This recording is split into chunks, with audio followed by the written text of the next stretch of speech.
Nadav Lapid, I think that was the gentleman, right? He was called in India.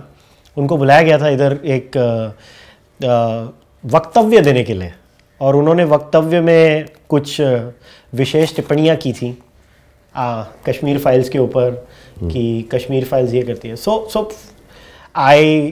मुझे आज तक वो याद है, मैं एक्चुअली किधर डिनर पे गया था, तो डिनर पे and I was just looking at the things that were being said. I was very irritated by what was being told, and I had messaged you कि यार ये जो हो रहा है गलत हो रहा है. If you remember मैंने वो, and then you called me. It's like हाँ यार क्या करें. So then I told you नहीं, मेरे को इसके बारे में बात करनी है. And that time obviously you were busy with the shoots and you're like नहीं, मैं जब आऊँगा मैं तुझे फ़ोन करूँगा तब बात करेंगे. तो अभी हम आ गए. So मेरा पहला क्वेश्चन है, when you actually heard the speech itself, I'm sure you must have heard bits and pieces. I'm not saying you heard the whole thing, but bits and pieces भी सुने होंगे. So what was your reaction then? तो मैंने आज तक till date I have not spoken on this openly. किसी से मैंने बात नहीं करी, कोई कहीं मेरा कोई इंटरव्यू नहीं मिलेगा, कुछ नहीं मिलेगा, हज़ारों लोग पीछे पड़े हैं. लेकिन मैंने जो सबसे पहले मेरे पास जो आया न्यूज़, वो किसी ने मुझे भेजा, किसी दोस्त ने, और उसमें लिखा हुआ था we are shocked and disturb to watch the Kashmir files, Nadav Lapid. तो मैंने कहा चलो अच्छी बात है, इसका मतलब शायद अवार्ड भी जीत जाए हम लोग, क्योंकि शॉक्ड एंड डिस्टर्ब तो होना ही था उस फिल्म को देख के. तो वहाँ तक तो उसने सच बोला. उसके बाद उसने नेक्स्ट वर्ड यूज़ किया, it's vulgar.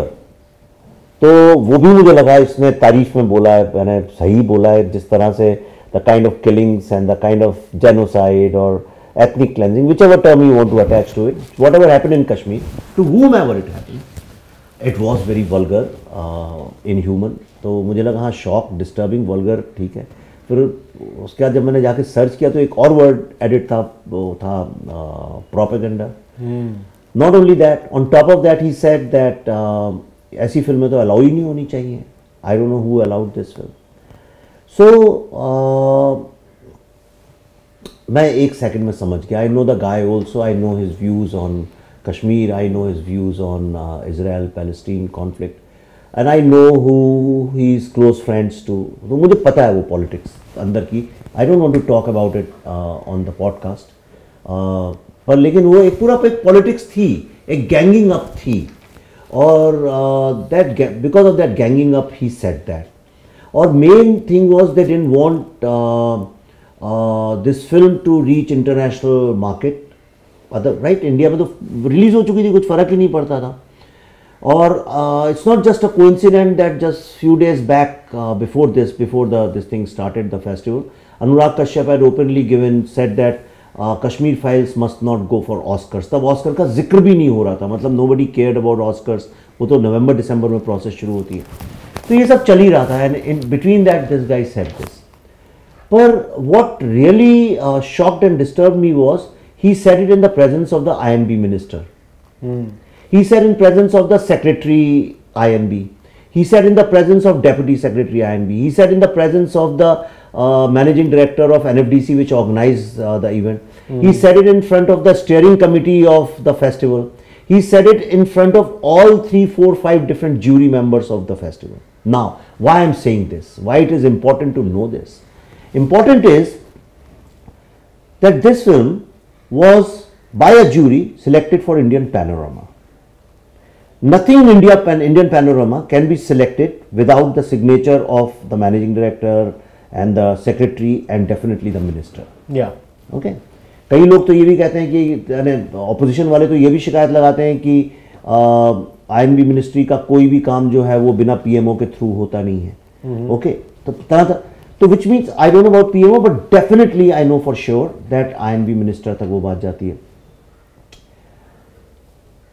Not only that, the film without my knowledge, we never asked for it, nothing. Film without my knowledge was selected for the international competition. तो मतलब एक ही फेस्टिवल में वो दो कंपटीशन में participate कर रही थी, और दोनों की ज्यूरी एकदम अलग होती है. चलिए, इंडियन पैनोरामा सुनने में चूंकि इंडियन नाम जुड़ा है उसके साथ, तो lot of idiots can assume कि अरे वो तो सब देसी लोग इंडियन होंगे, मतलब भारतीय होंगे तो हिंदू होंगे तो मोदी से जुड़े होंगे, देयरफॉर मुझसे जुड़े होंगे. Idiots can think to any extent, but what I am thinking, चलिए उसको आप कैंसिल कर दीजिए. पर जो इंटरनेशनल कंपटीशन की जो ज्यूरी है, वो तो कुछ उसको तो तवज्जो दीजिए. अब ये तो अलग अलग ज्यूरीज ने अगर इस फिल्म को सिलेक्ट करके भेजा है एक इंटरनेशनल कंपटीशन में, तो ये टोटल 20, 25, 30 लोग हैं, उसके विज़-अ-वी वन पर्सन सेइंग दैट, एक ये बात है। दूसरी बात, मैं इसलिए टेक्निकल बातें कर रहा हूं ज्यादा क्योंकि लोगों ने टेक्निकलिटीज बहुत उठाई हैं। Second thing is that when you join a jury, and this I know by experience, I have been part of this international competition jury. I was chairing it, I was heading it few years ago for IFFI only. So when you sign the jury, you also sign a bond with the government of India, and the government of India means the president of India. Okay, because it's a constitutional body, NFTC. Okay, it's not some any other body, it's a constitutional body. Okay. You sign a bond that you will not speak anything about a film, accepted or rejected. Actually, reject कुछ होता नहीं है. Few films are won the entire competition. It's not कि ये film reject हो गई. ऐसा नहीं कि साहब ये qualify नहीं कर रही है, अच्छी नहीं है, reject हो गई. समझ गया. So you sign a bond that you will not speak about a film in favor or against it at all. You're not allowed to speak, even utter one word about the film, your own opinion. The only thing you are supposed to present is the decision of the jury, number one, and it's a truth. Second thing is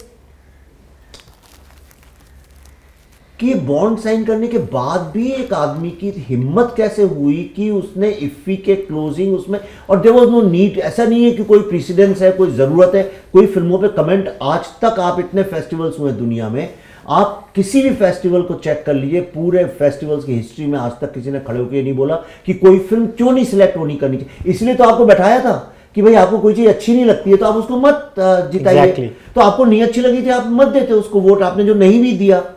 लेकिन to come and pinpoint, actually this film one, this film one, and through lot of sinister and vicious politics, okay, it was taken out, it was not allowed to actually win, and which is why it became so important for him to go out and speak.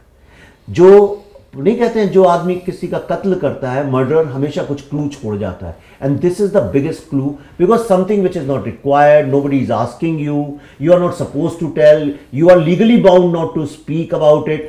Nobody in the history of festivals has ever spoken like this. You had the right to throw the film out, which you have done.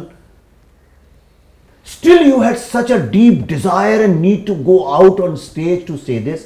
It says only two things: that the film was so powerful that you thought that you just cannot destroy it in the festival. You have to use extra words on the center stage to destroy the film.